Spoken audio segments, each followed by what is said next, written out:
Good evening, everyone. Good evening. This is your boy Big Brazy, and we are here with the first B2 Deep conversation, is what I'm going to call it. Today, we have a special guest. We have a 13-time national champion, 7-time world champion, a multinational and world record holder in the squat, the bench, and the deadlift. She is the first Black female on the USA women's bobsled team. She's featured in 4 or more books. She's been in this game for 40 plus years. Ladies and gentlemen, give it up, Miss Krista Ford. Yay! Yes. How is it going? Hello. How are you and how's everybody? I am doing great. And yourself? I am doing excellent. Good deal. So this is our first time doing this on the podcast. So I just want to start from the very beginning. Tell everybody where you're from. Where are you born? I am originally was raised in Indianapolis, Indiana, but I was born in Boston, Massachusetts. Okay. Good old Boston. Now, I have family in Boston. How was it growing up in Boston? I I would want to have hear no your take idea. on it. Look, I don't know because I was a little thing. Oh, so you're pretty much So, raised where?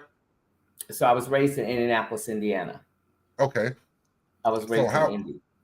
so how was life growing up in Interesting. Indianapolis? Okay. Like Interesting. meaning what? It was just interesting growing up because I had a lot of challenges. I had a Okay. lot of challenges within my external family. Right. So I had a lot of fun growing up. Right. I was constantly active and always around the place. And it's just me and my sister originally. It was just me and her. So she was more of the brains. I'm more of the bronze in the brains, if you know what I mean. Right. So you said your So sister, so it was just y'all two? just us You- two. She's Okay. a, he's the older of us. Okay. She is the older. So how was it in the household? Did you guys compete against each other like in sports or anything younger growing up, or did your path just change like one day out of nowhere? Oh my God, me and my sister is night and day for real. Apples and Okay. oranges, everything opposite, sun and moon. Oh wow. She's a brainiac and a bookworm and had no interest in sports or playing outside like we used to do. Right. Nothing like that. And me, I'm the total opposite. Social butterfly, was Mhm. always having friends coming over, come out and play, and I'm running and ripping and all night and all day, and Right. total opposite. My sister was content at home in the house reading a book. Right. And I was a total opposite. Outside playing, having a great time with everybody, and just social, running my mouth, just having fun, Right. talk. Yeah. So So with that y'all was it. being so Hmm. with you guys being like totally different, did y'all have a close relationship? Like because you know how people say opposites attract or whatever, but with it being your sister, even though you guys did different things, were y'all close growing up?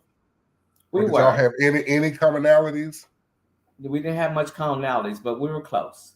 Okay. She's very super duper quiet, and to this day, Right. she is still the same way. And so she was more of an introvert, still is, Okay. and I've always been an extrovert. Okay. And so yeah, so we were close when it comes to it was just me and her. So Right. of course we would play together. We played Barbie dolls together and Monopoly and all the Mhm. games growing up and stuff. But that was everything inside. My sister hardly ever went outside much to play. Right. Yeah. Okay. So this is what everybody's wondering. Where did the athletics come from? Or at what age did you start noticing that you were a little bit different? 5. Okay, so what happened at 5? Back in the day when in school you had recreational sports, Hmm. you were constantly doing something. You had PE classes, Hmm. you outside a lot, and Right. everybody ripping and running, playing dodgeball, kickball, you name it, we were Hmm. playing it. Right. And I was very heavily involved with all that stuff as a kid in kindergarten. I was picking that stuff up, love that stuff. And I was Right. actually decent at it. It's like a lot of people would pick me to be on their team. You know how when you dodgeball, you pick your team, Yes. You know, Yes. kickball, you pick your team. Right. I always get picked first at a Right. lot of them because I don't think I was really competitive. I just really, truly enjoyed being outside, ripping and running and just having fun. So I was just anything about athletics and outside, that was me at a very young age. Yeah. Okay. So when did the whole like lifting come into play, or did you get introduced from it by doing another sport? Like, was it a coach or somebody from the neighborhood, or did you, back in the day they used to show powerlifting and like bodybuilding on ESPN. So was it one of those, or back in the day when everybody would do the magazines? Because when you're younger, before the internet, everybody picked up magazines to find out the information and get the things that they wanted. Okay. So how my whole weightlifting started Hmm. is my track and field coach when I was a junior in high school. Hmm. And his actual name was just like the actor, was John Ritter. Okay. Okay, he's a white guy. He was just like that. Yes. And around my senior year, I was running track and field in high school. I was one of the first black female golfers on that team, and I was in an all-white school just about then when I was. Um, I wasn't bussed out there, but my mother moved out near there, and I had to go there. That kind of thing. And Right. so fast forward and all of that, I was in ROTC. I was real good in all the PT. I loved it. I had a whole platoon underneath me and just stuff like that. So I was always a leader from pretty much from, especially when it came to physical fitness, anything, right? Right. Not necessarily sitting around being a brainiac, being a leader that way, but I was Right. more that way. But um, so my senior year, my goal was to go to the Olympics for track and field because I was a sprinter Okay. and I was a long jumper. That's what I Okay. wanted to do. Right. He just said something to me and it changed my whole life. He said, Krista, you be a better weightlifter. And I was like, Mr. Ritter, what kind of weightlifting is out here that I can go and do like that? And he said, oh, well, there's Olympic lifting. And he said, there's powerlifting and there's bodybuilding. But he really was emphasis on bodybuilding because back then, Olympic lifting was more popular, even though powerlifting had been around for a long time. It wasn't as popular. You didn't see it in the Olympics. You saw Olympic lifting in the Olympics. Right. So he just told me that would be a better fit for me. And he said, you have strong quads. And Hmm. I saw those in my pictures when I was sprinting. I was on the 4x4 and Okay. I was the anchor. Okay. So he said, you have strong quads. You're strong. You should Right. do lift. And I was like, huh. So that's really how it all kind of got introduced to me. The whole weightlifting period got introduced to me as a senior in high school from my track and field coach. Okay. So that was the track and field coach. So tell me about track and field. You say you were a sprinter, and did you say long jumper or high jump? I was a long jumper. Okay. So So I was a sprinter and a long jumper. When I say sprinting, I did the 100 and mhm. I tried the hurdles until I fell over the hurdle one time. I was like, I think I need to try something else.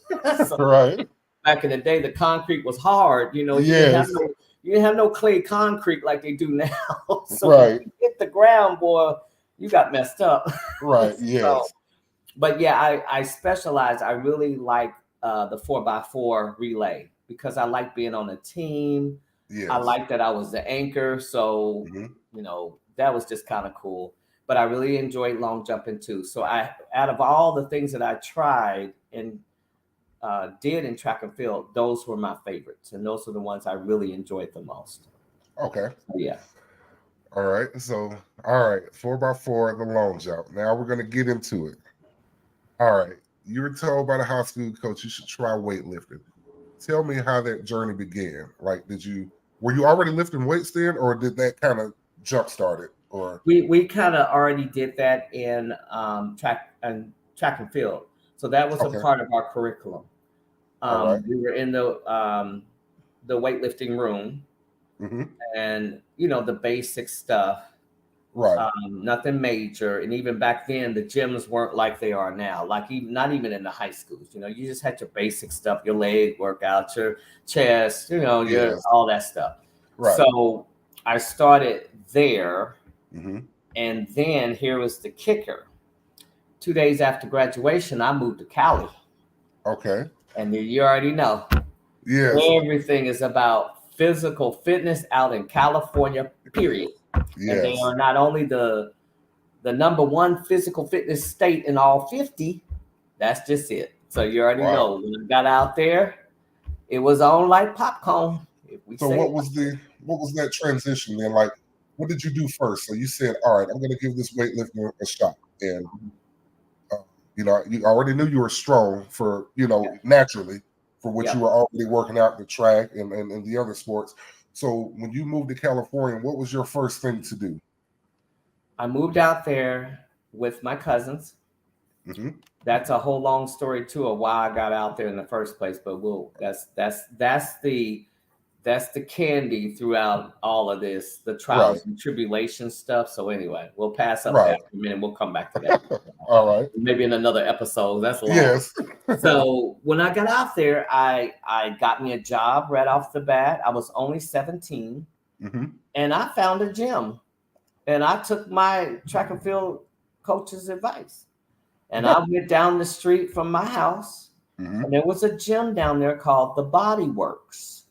Okay. And so I walked in, and I'm looking around, and I kind of was familiar with some of the things, but no, obviously not all of them. This gym was huge. It had a whole upstairs that they did all their aerobics, their step aerobics and everything back in the day, because we're talking Hmm. about in the 80s. So you Right. already had your rooms. And then all downstairs was all your free weights, your machines, and blah, blah, blah. Right. Well, I just walked in and I looked around and I wanted to join. I knew I wanted to join. And Hmm. I just so happened that the owner of the gym was in there that day, and her name was Linda Tracy. And Okay. I lived in Tracy, California, and her All right. name was spelled the same exact way without an E. It was Okay. Tracy. And she introduced herself and said she was the owner, blah, blah, blah. And I said, well, I would like to join. So I joined, and Hmm. then I started going, and she was the second person who came to me and said, you'd be a good bodybuilder Okay. competitively. I'm Yes. like, really? So what she did do though to start this whole weightlifting career of mine, Hmm. all these decades later, she said something to me that was so profound, and I use it to this day. She asked me, can I show you the correct way to do that? Right. And that was the start of my whole career. So she took the time to show me how to lift correctly Mhm. as best she could back then. Because, even back then, they still was trying to pick up everything. It was still Yeah. very new and stuff, but she had the basics down and she did own the gym. Yes. But she said, let me show you how to do it. I guess she was watching me one day and she was like, you're really doing, your form is awful and you're all off and we got to Oh get man. this right. And I was young, I was just a teenager and this, Yes. whatever. So she said, let me show you how to do that. And she did. And she started taking me kind of underneath her wing. And I Hmm. was in there 5-6 days a week to start Oh out. wow. And I was in there all the time. So she always saw me and she helped me. She helped me Okay. understand weightlifting, the Right. proper technique and how to do it. And then Okay. that's when she said, I think later on, she said, I Right. think you'd be a good bodybuilder Okay. competitively, like Yes. competing at it. And I was like, oh, okay. So And how old were you at the time? I was 17. Okay. So she started teaching you how to do it the right way, lifting, which is important, as well as especially for longevity. Because a Yeah, lot of times when you're younger, you recover faster, so you don't think 15 years down the road, if you're doing a lot of bad techniques thing now, it'll catch up with you later on. You may for not feel sure. it now, but as Yep, your body develops, if you keep doing the wrong things to it, it will eventually catch up with you. absolutely. So when she showed you that, where was that transition? Did you ever compete in bodybuilding, or did you start lifting and figure bodybuilding wasn't it and went to powerlifting? How was that? Okay, so I trained out there, Hmm. turned 18. Everything that she told me, I went Uh-huh. on and moved. I went back home to Indianapolis, right, at 18. And at Okay. that time, I said to myself, I would like to compete in bodybuilding. So I found a gym back home, which was Gold's Gym. Okay. And there was a ton of Gold's gyms back then. I mean, they were Yes. all over the place. You had Gold's gyms, World's gyms, and Powerhouse gyms. Those are your Yes. main three biggest gyms that the most serious people were at. Yes. Bodybuilders, powerlifters, it didn't matter. What else? Athletes of any kind of sort was in Yes. these gyms. All Right. right, so that happened there. I went in there and I found a girl to help me, and her name was Melissa Reardon. And she Okay. was a bodybuilder herself, competitive wise. And Okay. she took me underneath her wing. And this whole story, if you notice, my whole life is going to go like this. What I keep telling you is I Yes. was introduced to something and someone took me underneath their wing, and then I just kept going. Right. So that's how the bodybuilding came up. So bodybuilding was first, yes. So Okay. out of high school, track and field, golf, ROTC, I went straight into lifting, and I was addicted. Right. I was totally addicted. I was like, wow, this is lovely. And back Yes. then you had your muscle fitness magazines, you had your Oh flex yeah. magazines, and Oh yeah. I'm following everybody. I'm like, Yes. I want to be like Carla Dunlap. She was the first Right. black female to ever bodybuild, get on stage. I was like, I want to be like her. So I Yes. followed it really close. I studied it. I listened Mhm. to Melissa. We trained together. She taught me a ton. She taught me how Right. to even lift better than what Linda taught me. Oh wow. Melissa Okay. gave me some little extra stuff there. Yes. And then that's kind of, yeah. So the bodybuilding was first competitively. Yes. Okay. And how long did you do that? I did it for a total of 3 years. So Oh, my okay. first bodybuilding show, I was 18. Wow. And then my last show, I was 21. Okay. So I did it Now, for a were minute. you how were you at it? Because I know you were new to it, and at that age, you're still developing bodybuilding wise. But how were you competing in it? Did you see a future in it, or was it something about it that you said, you know what, I'm more stronger than I have a physique, or what was that? What caused the change? Well, I was all in. I was locked into the sport.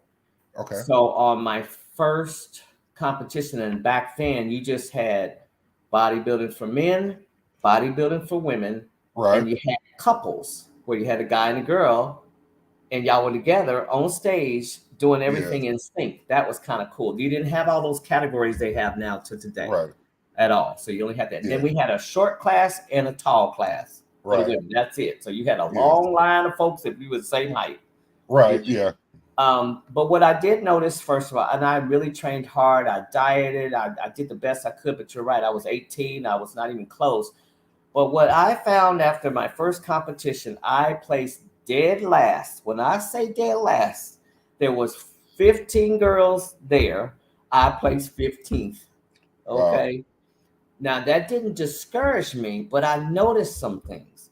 I wasn't near as developed and I wasn't underdeveloped either. Right. Meaning, I would look to my right, look to my left, and I started noticing something. Hmm. Huh, this girl placed over me, and I Hmm. got my six pack and she don't.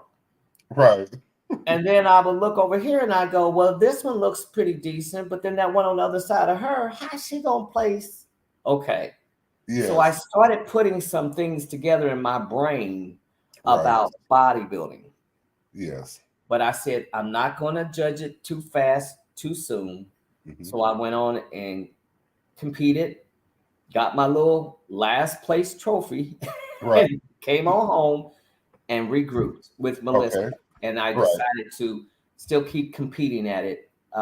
Therefore, now my second competition Hmm. was the same thing. Okay. Less people. I'm still placing really, really close to last here.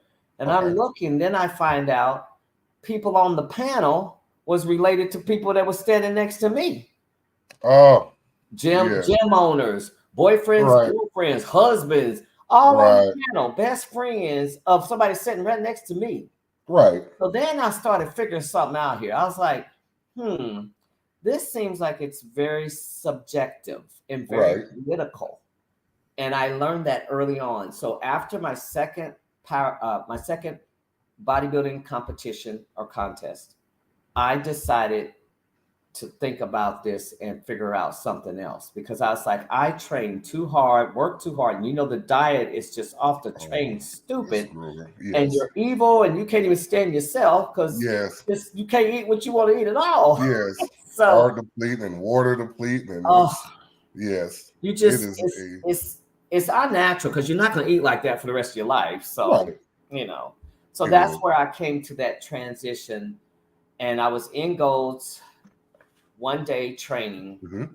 And I got approached. Remember, I kept saying it. Everybody always introduces me to something else. Yes. So this guy in the gym, Mhm. white guy, big Yes. quads, just big guy, not super big, but about 220-ish.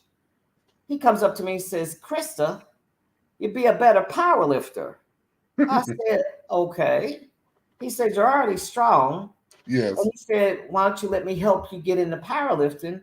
And this is exactly what he said. And I'm quoting this word for word what this man said to me. He said, if you don't like it, you can go back to that sissy sport. And that's exactly what he said to me. And I started laughing because Yes. you know what? Honestly, that's kind of how it was looked back then. It's like Right. everybody did it. But for him, he's the manly man. He's going to get in a sport where you lifting a heavy weight. Heavy And they weights. don't Yeah. care what you look like. And it's not political. And Right. so he introduced me to that. And that's how I got into powerlifting. Because I Wow. took a year to kind of figure out where I wanted to Mhm. go. So after my second bodybuilding competition, I took that year to hang out with him and Okay. learn powerlifting because he had already competed in it. Right. So he said the same thing Linda Tracy said to me in California. I will teach you. Yes. Everybody has come along and said, I will teach you. Melissa Reardon said, I will teach you bodybuilding. Right. Bob said, I will teach you powerlifting. I And just thought this was great because the people that I met mhm. actually have been in a sport before. So they Okay. kind of Yes. really grew me and helped me understand what's going on. So, Right. yeah.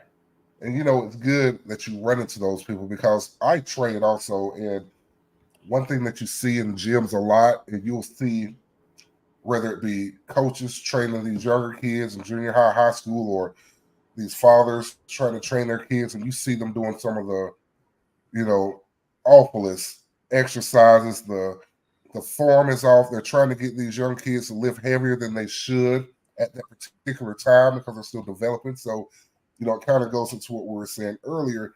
You're putting all this bad strain and bad technique on your body as a teenager. That's going to catch up with you in your 30s if you don't hurry up and get that corrected. So that is very good that you Absolutely. were able to run into some people that truly could help you because, a lot of people say they can. And some people, honestly, they try to do their best. But within these sports of like bodybuilding and powerlifting, as you know, it's very technical. And you learn a lot from the people that are already in it. It is more than just loading a bar and lifting some weights. Like it's a Absolutely. lot more that goes into it. Absolutely. And you're spot on about that whole comment right there. Is so much more. People just think, it don't take no brains to get in there and lift some iron. Right. But it Right. truly does. You gotta have it here, period. Yes.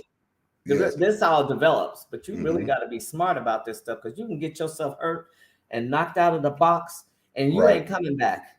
I don't care Right. how young you are. You can really make a bad mistake and just tear something up that won't You be good for can. you. Be Oh prepared. yeah. So, yeah. And that's why I think a lot of people get that misconception because I know when I was competing before the car accident, people were like, hey, you going to work out? I'm like, no, I train. I'm going to train. I'm not going to work out. I'm going to train. I'm training myself to do something, to lift weights that we probably should be putting on our, musculoskeletal system. But I'm going to train myself to do that. And people don't get, like I have clients and I say, hey, I have to get you in shape to get you in shape.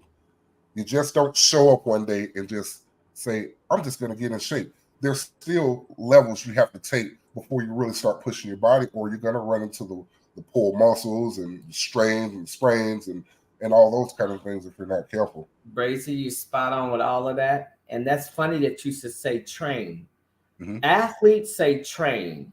Regular people say workout. No, we're Right. not working out. We're training our body to get it right. Yes. Yes. Period. It don't matter what sport you're in. Right. but we are actually training as athletes in something. Yeah, them folks that just come to the gym, yeah, they just working out because they don't have no goals and they're not trying to do it for nothing, but except, and it's still important because they just want to stay in shape, and that's absolutely important to stay in good health. But yeah, our language is always train. You can tell the athletes because we don't say workout. We say we get ready to go train. Go train, yes. Yeah. It's always training. Okay, so now you're into powerlifting. How did that go or start? Did you do your first meet relatively quickly to get your feet wet, or did you wait?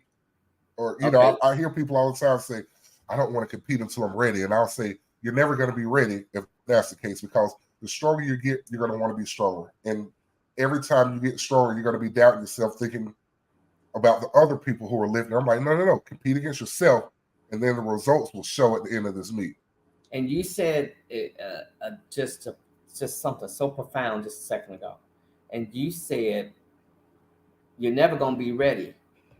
What you got to do is get your feet in there, and then as you're getting stronger, then you could keep setting your goals, but at least you're in the game. Absolutely. Because you could talk yourself out of anything. Oh, easily. Absolutely. Because you're like, no, I'm just not ready. Well, no, you got to at least take a chance, put your foot in the water and compete. Then keep moving. That's the whole key. Yes. So what happened with us was that my training partner, his name was Bob Sidebottom.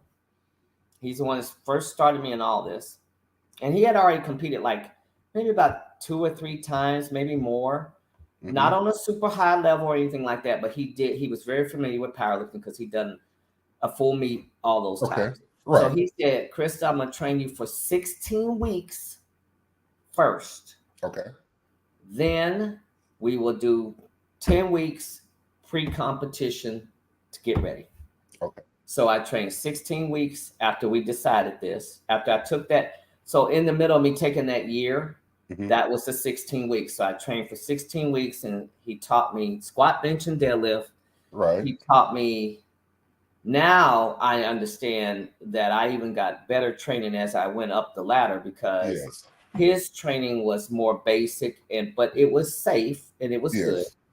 And then he said, when you're after the 16 weeks, we're going to go immediately into your 10-week cycle for you to get ready to get on the platform. I said, okay, let's go. So, and that's what we did. And it made sense to me because, like 16 weeks, you got what, 4, 8, 12, 16, 4 months to really understand and learn what the heck's going on. That's plenty of time. Yes. But it gives you that little leeway room of saying, okay, if I need to tweak or turn this, if I need to do this or I need to do that. Right. That gives you plenty of time to get it underneath you. Right. Get you better knowledgeable about just having a lot more knowledge about the whole thing. And then when those 10 weeks came up, he was like, okay, it's time to go. Let's do it. And I was like, okay, I'm ready. Because I was just so stoked up about the whole thing in the first place. Right. So, so we did a 16 and a 10 week. Now, do you remember that first meet? Like, do you remember going in and what the atmosphere was like? A lot of people, especially in the powerlifting world, they look at powerlifters and think maybe when you go to a meet, you're going to see a bunch of like Neanderthals, like trying to bite each other's heads off, and where you'll be nervous to talk to them. And I always tell people, I say, you'd be surprised how friendly we are in the back and how much people help you. And if you're a new lifter, like your first time competing, how many people will come help you and everything. And how was your experience? I tell you what, I did find out, just piggybacking off of what you just said. Powerlifting is a very friendly sport. Very supportive sport. It is not a cutthroat sport like bodybuilding. Right. It is not a narcissistic sport like bodybuilding. It's all about me, I. And powerlifting is the total opposite. And I've learned that 4 decades later. This is one big, I've always tell people powerlifting is a more family supportive atmosphere, period. From the biggest guys to the smallest guys, to the biggest women to the smallest women. They all want to see you do well, especially if you're a rookie. So they'll come in and say, can I help you? They'll help you. They won't just set you over there to just burn up, Right. So my first competition was in Indianapolis. Well, it was actually in Indiana. It was in Avon, Indiana, just like Avon, the cosmetics that you sell. Yes. Okay. And that competition was my very first one. There was 20 lifters. Okay. And it was in a little small gym about, I don't even know. That place was probably about 1,300 square foot, if it was that. Okay. Right. And why my first competition stood out so well is that one of the girls that was in my class, she looked just like Bridget Nelson, the one who married Sylvester Stallone with the blonde hair and the cut and tall. I swear. I got pictures of the girl. I was like, dang, she looked like Bridget Nelson. Right. And she was in my class, and she stood out like a sore thumb. She really did. I swear she looked like that actress. But 20 people there, and out of the 20, my partner, Bob, he competed, and 2 more guys from my gym from Goals competed. One was named Ron, the other one's named Marty. So it's 4 of us from Goals Gym alone. So it was only 20 people. We were 4 of them. And I remember that like it was yesterday. I just remember making a lot of kind of crazy mistakes. My first squat, I beat the command to squat. I just went on and squatted down, come up, and he said, "Really?" And I'm like, "What happened?" And he explained it to me. He said, "You can't do nothing until I tell you to." Oh, okay. Yes. So I learned a lot, but that first competition, not only did I win it, but I won best lifter. Right. And I was hooked. The minute I got done, I said, "Bob, when's our next one?" That's all I said to him. He said, "Well, I guess you don't want to go back to that sissy sport." Oh, no, I'm good right here. Because I saw something. Yes. You either lift it or you don't. That's it. All the rules are applied the same for men and women. If you got to squat down parallel or below, you got to squat down parallel or below. That's it. Right. You can't move nothing when you're on that bench. Don't move the feet. Don't pull your butt up. Nothing. But so I felt like when I got done, I was like, this is a very objective sport. With no politics, because you either lift it or you don't.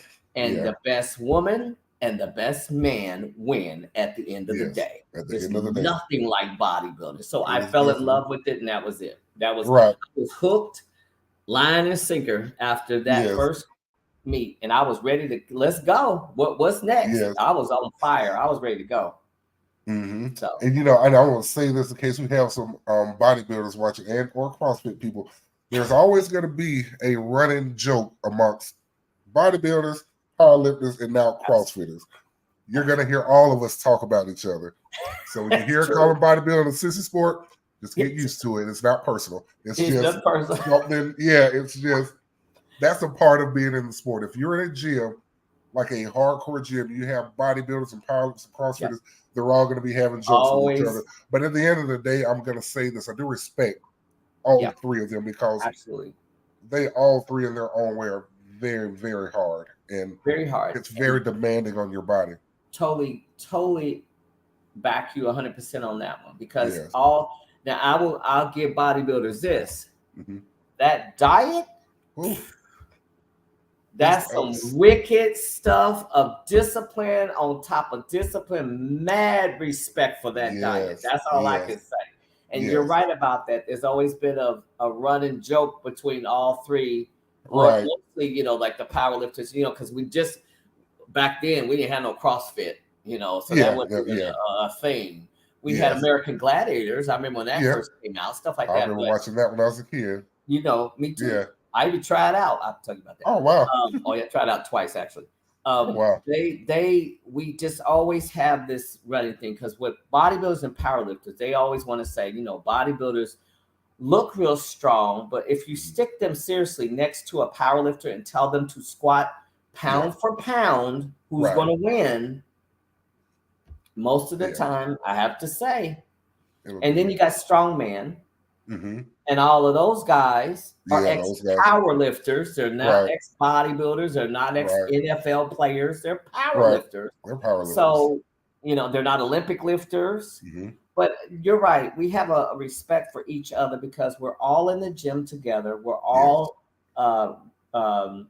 trying to obtain goals here, but we're all in the physical fitness world. Right. So that's where the respect comes in at. We do joke around a lot about certain things, but at the end of the day, bodybuilding and that diet, that's all I can say. That's just mad respect. I can't touch that stuff with a 10-foot pole, and I've been through it. And I'm like, ooh, good Lord, especially get on a pro level with that. I mean, a real pro level. Yes. Ooh, that's a lot of work. It is.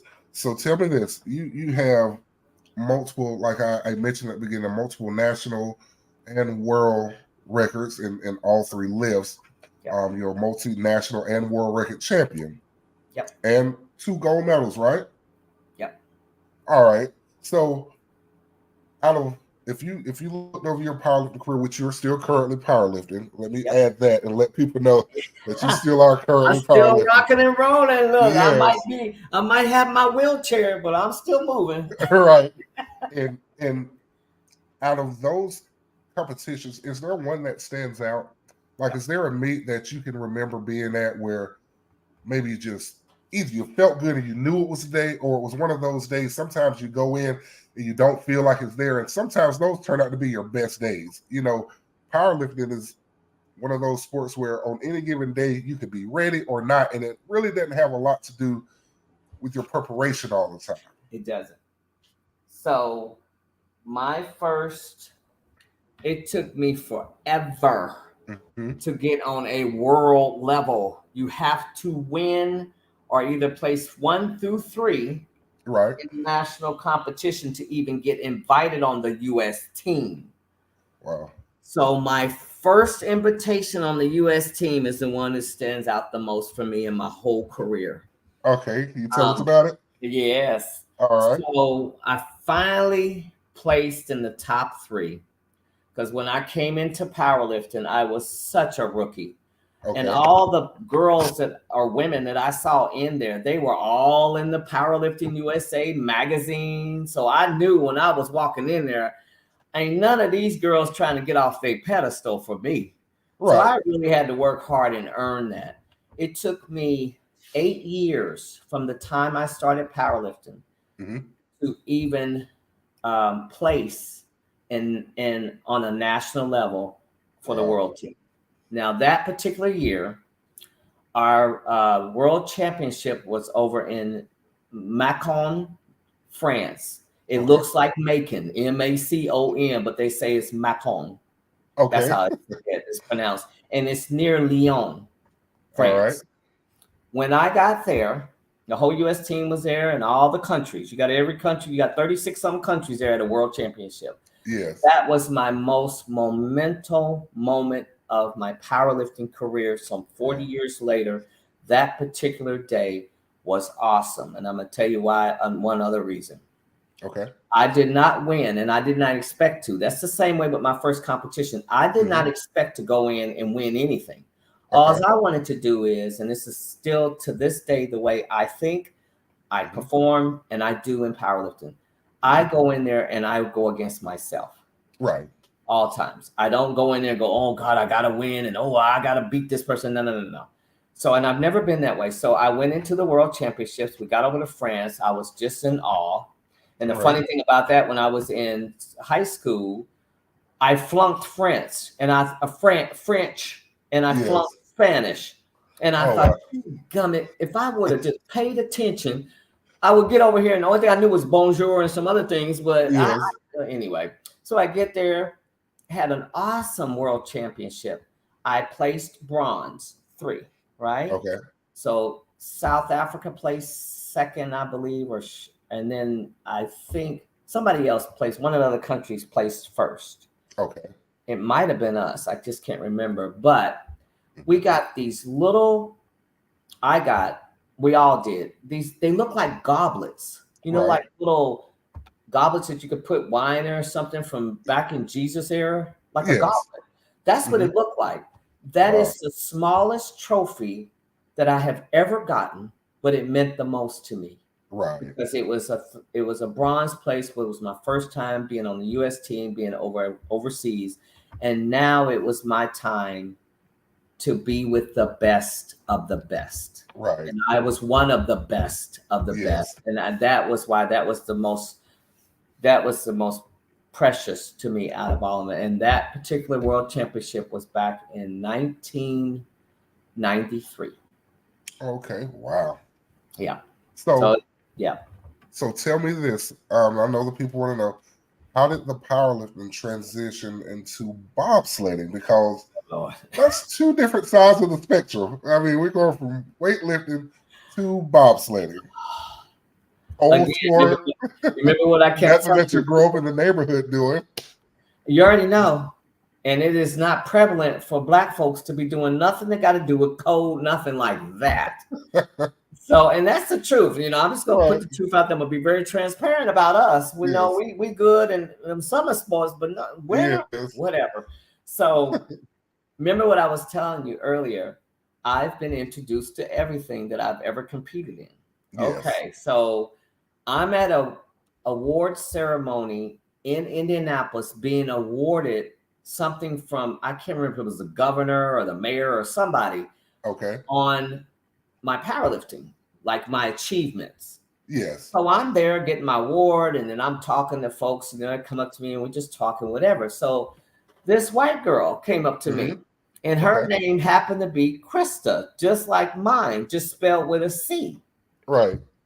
And I'm looking at her, and she said, here we go with this comment again. Yes. You'd be a good bobsledder. I said, bobsled? And the first thing that came in my mind was Cool Runnings.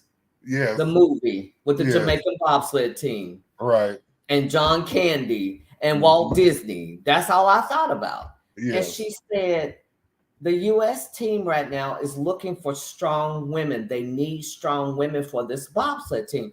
And I told her, it's really weird talking to her because her name is Krista too. So I said, Krista, like I'm talking to myself. Yeah. I said, I don't know nothing about that sport. I have no clue on what to do. And she said, that's okay. I'm going to give you the name to the coach up at the Olympic Training Center in Lake Placid, New York. Call him. Go try out. It's a trial. You got to do this tryout for it. Yes. And I just thought, why not? Okay. Right. What the heck? I might try it. If I don't like it, whatever. But at least I'll try it. And that's how the bobsled got introduced to me while I was still powerlifting. So at that time, I was what they call a dual athlete. I was on 2 U.S. teams doing 2 different sports. And you're right about one thing. Brazy, those sports are night and day. Right. Night and day. You got quick, twitchy, fast motion here with bobsled. Yes. You're pushing something that's heavy. Yes. But you're on ice and you gotta run. You gotta run fast. Yeah. And powerlifting is slow, condensed, controlled motion. Yes. You do something fast in powerlifting, you're gonna pop something out of alignment. Right. So I was constantly between those 2 sports popping hamstrings over here every time I was running. Yes. And then I'm having to go over here. I'm having to get all mended up before I can get over here to do this. And I was like, oh. But yes, that's how I was introduced to bobsled. Okay, now how was it? Now you got kind of into the training. Now in weightlifting, that's pretty much what you do. You lift weights and you do some cardio. Just health wise, and if you have to stay within your weight class. You get your cardio and stuff. What is the difference in the training with that and bobsledding? Oh, total opposite. But I'm just gonna say this. Okay, so say in the Olympic Training Center, you have all the weights you could possibly believe. You got all the technology up there. You can do all kinds of stuff. The thing about bobsledding was that you had to train your muscles different. So a lot of track and field athletes are good at bobsledding because their turnover is fast when they're pushing something with their legs. The training between the two was I had to do more plyometrics, a lot of cardio, weight training as well. But I did a lot of training my quick twitchy muscles to pop fast, to maneuver and just to ignite quickly. Yes. So we did a lot of sprints and running back and forth and stop, start, doing those kind of drills versus powerlifting is just like cardio and lifting weights and you do stuff outside, but none of this quick stop, move, Yes. do this, do that. So the training is different when it comes to that. The only thing that was very similar between the both is I was able to weight lift. And Yes. so because I already knew how to weight lift, period, and I had the technique behind that, I just love going into the gym and training. So they're total opposite in the training, but I just realized one thing. The biggest thing is that you have got to stay stretched out before you do any bobsledding or any running or any of that Yeah. crap. I was constantly popping stuff. Yes. Stuff was so tight with me, even though I stretch with powerlifting. You gotta, you're trying to do a 30-meter, 60-meter, 100-meter dash for Yes. time to get on the Right. team, and now pop, pop. Every time Yeah.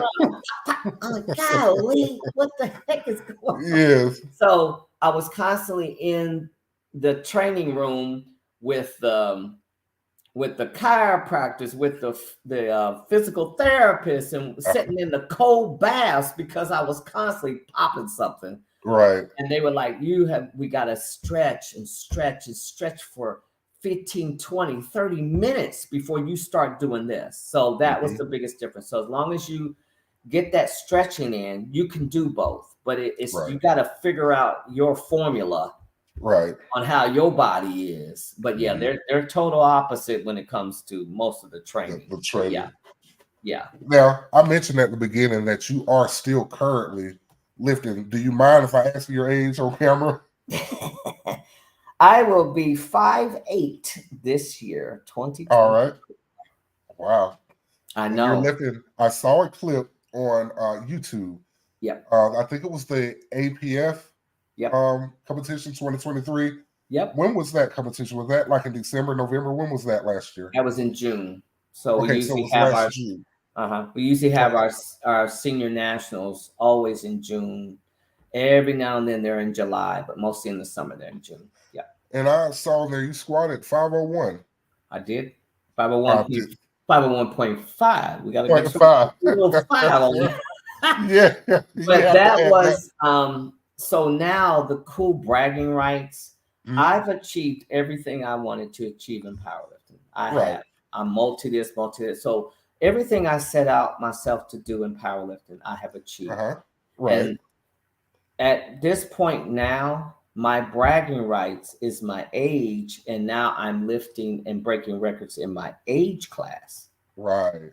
So the number that I did there, that 501, that used to be I used to open up with 501 when I was earlier. But now that's not the point no more, right? They're looking at my age and then they're going, you just did what? So that's yes. So that competition was nationals last year. And so I broke the current squat record nationally and world for that particular number. I broke the national and world record for the deadlift as well, and for the total that day. So now what my goal is just to keep moving that number up. The higher I get in my age, I just want to keep moving it up for myself so that it can be touched for a while. Right. You know, and even that 501, I think the world record at that time in my age class, so it's 55 to 59 is the class now that I'm in, right? And the lady who set that national and the deadlift records, they were low. When I say low, low, probably not low if most people are thinking about it, but low for me. And they were like 3 and some change. And I'm like, oh, I got this. I didn't start out with 501. I did like I normally do. I took my first attempt, nice and easy. Second attempt, nice and easy. And then I worked up to that 501. But yeah, every attempt I did that day, I broke and set the record. Right. Wow. Yeah. So that was a wonderful day. I had a lot of fun. And yeah, that was cool. Good deal. I was going to see if I could show that, but I can't get this page to do the share screen. Oh. And it's unfortunate because I really did want to see Well, we can We do always that. come back to it another time. I'm Oh sure. yeah. Yeah. Yeah, we can always do it. But it was But a really cool day because people yes. just and what I had. I'll just say this one thing, and for everybody who's listening, Mm-hmm. we are evolved, or we have evolved into this world now. Okay. Powerlifting is not the same as it was even 15, 20 years ago. The Okay. rules are different. These people are lifting different. Mm-hmm. And saying that, when I went and lifted at seniors that was my 35th year out there. Okay. There's a lot of young millennials and all them in there. All And what right. I saw them doing was just unheard of. They're Oh not man. lifting correctly. Their technique is Yeah. off. And I blame the coaches, who's ever coaching them. They're not Yes. coaching them correctly.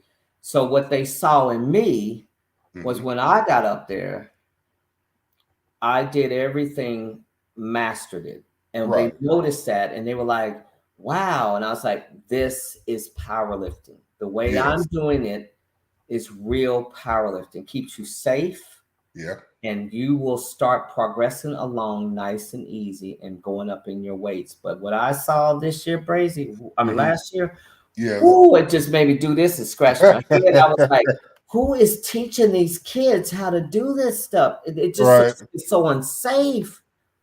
It's just Now so I think unsafe. Oh, there it yes, is. I got it going Yeah. now. So I am gonna play this, and I want you to run us through this. I got the volume off on the video because I Okay. just want to what's going through your mind at this point when you're coming in for this squat at 501.5. I'm just going through my head and setting it all up. This was my third attempt, so this was breaking the record again. So this was setting it Okay. and breaking it. Very important that you take your time going down. Your power is out of the hole. You pop it up as hard as Yes. you can, right? Mm-hmm. And you go down low enough. Right. This is the actual mastering of how you squat. Male Right. or female, doesn't matter. But going through my mind was, I felt wonderful. I felt good. I was so stretched out. Everything felt perfect. Yes. And this was one day that, like you said, everything was aligned up right. Right. And it was my day to do what I did. Mm-hmm. And I had 2 or 3 more maybe reps in me on that one. So then I knew how I felt. So it felt Right. really, really, really good. And that was a really good nationals for me. Yeah, it was. And I was gonna say the weight went up really fast. It You know, did. it It was a good, clean, steady slow down. You were in control. You stayed Yep. tight, and then you just Yep. popped it up, and it was beautiful. And that's where I take a lot of pride in that. And I really try to play that forward to anybody who asks me, or anybody I train. I teach them, Brazy, to do exactly what I do. I don't Right. teach them anything different. Right. Because it works. This old school way of doing this, it Mhm. actually works. It's not broken. I ain't got to fix nothing. Right. And I just make sure I teach people that way right there, because that's called control. And Mhm. that's what you want when you keep putting on heavy weight. Yes. You want to control this stuff. You do not want it controlling you. Right. And the whole purpose is called powerlifting. Where do you get your power at in these disciplines? Yes. Where are you Yes. supposed to explode? When in Mhm. squatting is coming out of the hole. hole. It's not going down fast. You got to slow it Yeah. all down, and you're going to come up. I tell people, I joke about this, but this is true. You come down really fast like that in a squat, and Yeah. I guarantee you're going to go squeak, squeak, squeak up. Yeah. If you come up, that's I it. see it a lot. Yeah. So it's the whole theory about we're Mhm. not Olympic lifters. They have to get the momentum of the weight moving Yeah. quickly. Mhm. If they slow it down, it'll mess them up. If we Yes. speed ours up, it'll mess us up. Right. So I teach people all the time, you have to control the weights in powerlifting, but you have to know where your power comes from. So, Right. yeah. Okay. So we are at the end now. I want to ask you this first.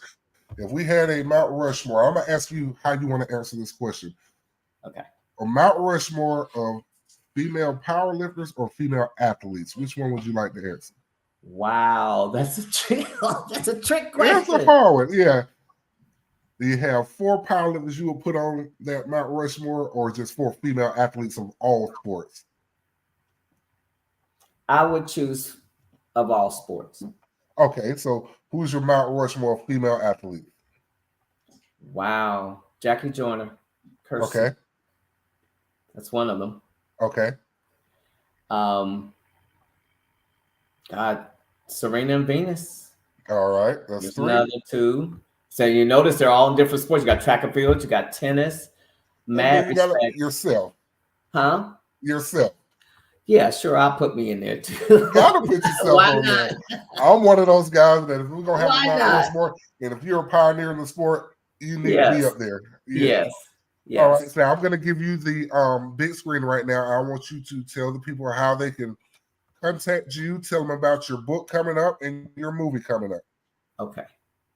Okay. So you can reach me on all of my social media under Powered by Krista. Okay. And we have a book, and it is a memoir of my life. It's a self-help spiritual memoir that should be dropping mid-year 2024, and it's called Krista's Promise. That should be coming out soon. We have interest in movie and documentary for my life story. That's going to be after the book, though. So we're going to get the book to drop first, and I'm concentrating on that more. And then we're working with some film producers for my actual movie for the book, as well as the documentary as well. So that's what we're working on currently. Okay. And are y'all doing any fundraisers or anything that we should know about as of currently? Well, I am. So All if right. you So go let to us know. Indiegogo.com, I have a campaign on there right now that we're raising money for my book. It's very expensive to write a book, publish a book. You can get people to do everything. So Indiegogo.com, and in there, when you get in there, you just put Krista Ford, and my campaign will come up. And if you'd like to donate or share, you can do either one or both on there when you go to there. Thank you for reminding me about that, Briggs. Yes. I forget about stuff sometimes. Well, all right. There you go. You guys on the bottom of the screen, poweredbykrista.com.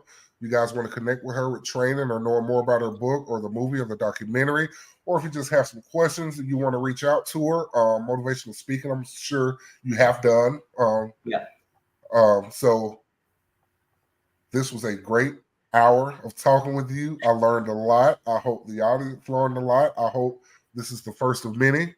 Yes, the of B2D course. Oh, you're podcast. coming back. I want to come back and play. Yes, yes. Oh, and I want to just mention one other thing. I don't mean to interrupt you. So my website is www.poweredbykrista.com. On there is everything. If you want to message me, you can message me on there as well. The book's on there, all kinds of testimonies, all kinds of YouTube videos of me training people. Everything is on that website as well.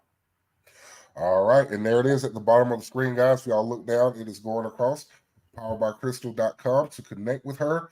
Well, I want to thank you for being the absolute first guest on the B2D Conversation Podcast interview platform. We'll call it the B2D Media Show because I want to talk about a whole lot of different things. So thank you for coming. Guys, Miss Krista Ford, thank you so much for being here. Thank you. All right. You guys have a good one. Okay. All right.